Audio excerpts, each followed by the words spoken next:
Assalamualaikum warahmatullahi wabarakatuh.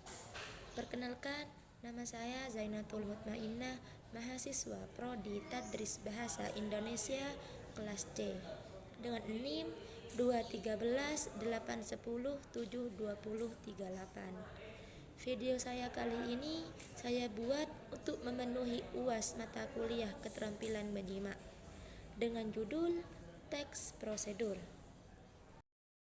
Pertama-tama, kita harus mengetahui apa itu teks prosedur. Teks prosedur adalah teks yang berisi instruksi kepada pembaca atau pendengar untuk membuat atau melakukan sesuatu. Sedangkan menurut KBBI, prosedur adalah tahap kegiatan untuk menyelesaikan aktivitas atau metode dalam memecahkan suatu masalah. Jadi, bisa kita simpulkan, teks prosedur adalah teks yang berisi cara untuk membuat atau melakukan sesuatu. Teks ini terdiri dari tahapan-tahapan serta memiliki struktur kalimat imperatif atau berupa perintah. Yang kedua, tujuan teks prosedur. Tujuan teks prosedur adalah untuk menunjukkan atau menjelaskan bagaimana mengerjakan sesuatu dengan langkah-langkah yang urut, serta memudahkan pembaca maupun pendengar supaya bisa mengikuti isi teks yang bertujuan sesuai keinginan pembaca maupun pendengar.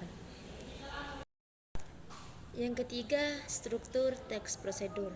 Adapun struktur teks prosedur meliputi judul, tujuan, bahan dan alat, langkah-langkah, dan yang terakhir penutup.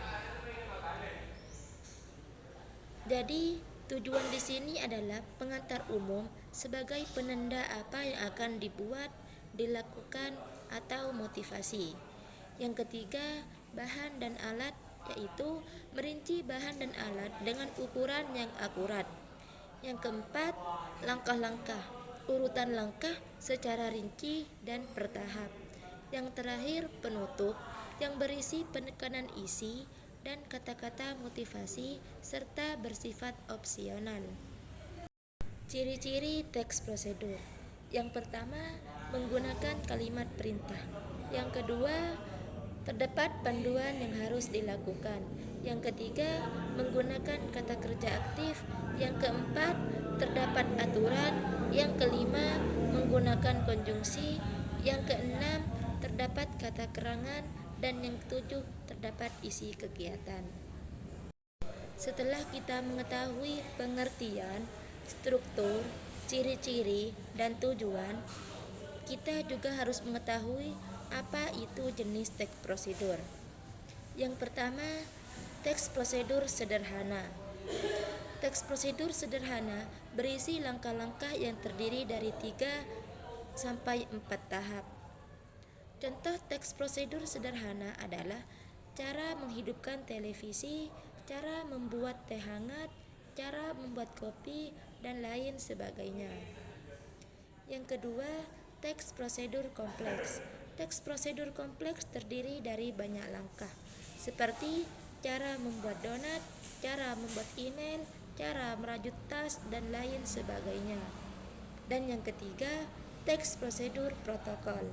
Teks prosedur protokol adalah teks yang pada setiap langkahnya bisa dibuat tidak harus runtut, walaupun berubah, tetapi hasil akhirnya tetap sama. Teks prosedur protokol berisi tahap-tahap yang tidak terlalu rumit, sehingga mudah untuk dipahami. Terakhir, kita harus mengetahui tentang kaidah kebahasaan teks prosedur. Bersumber dari buku struktur dan kebahasaan teks prosedur, terdapat beberapa kaidah kebahasaan dalam teks prosedur, yaitu banyak menggunakan kata kerja perintah. Kata kerja perintah dibentuk dengan akhiran kan, i, dan partikel lah. Ciri-ciri kalimat imperatif adalah berisikan perintah, imbauan, atau larangan, serta diakhiri tanda seru di akhir kalimat. Yang kedua, menggunakan kata-kata teknis yang berkaitan dengan topik yang dibahasnya. Kata teknis adalah kata-kata yang memiliki makna khusus pada suatu bidang keahlian. Makna dari kata teknis ini adalah makna leksikal atau makna kamus. Apabila teks tersebut berkenaan dengan masalah komunikasi, akan digunakan istilah-istilah komunikasi pula. Misalnya, tanya jawab, kontak mata, pewawancara, verbal maupun nonverbal. Yang ketiga, banyak menggunakan konjungsi dan partikel yang bermakna penambahan. Konjungsi penambahan adalah sebuah konjungsi bermakna tambahan yang diberikan untuk menggabungkan kalimat sederhana menjadi kalimat kompleks. Contohnya, selain itu, pun, kemudian, selanjutnya, oleh karena itu, dan di samping itu. Yang keempat, banyak menggunakan pernyataan persuasif. Kalimat persuasif merupakan kalimat ajakan kepada seseorang atau banyak orang. Tidak hanya berisi ajakan, kalimat persuasif juga berisi tentang suatu permintaan atau imbauan. Dan yang terakhir, menjelaskan benda dan alat yang dipakainya. Apabila prosedur itu berupa resep dan petunjuk penggunaan alat, akan digunakan gambaran terperinci tentang benda dan alat yang dipakai, termasuk ukuran, jumlah, dan warna. Mungkin hanya itu penjelasan tentang teks prosedur dari saya. Akhirnya, wassalamualaikum warahmatullahi wabarakatuh.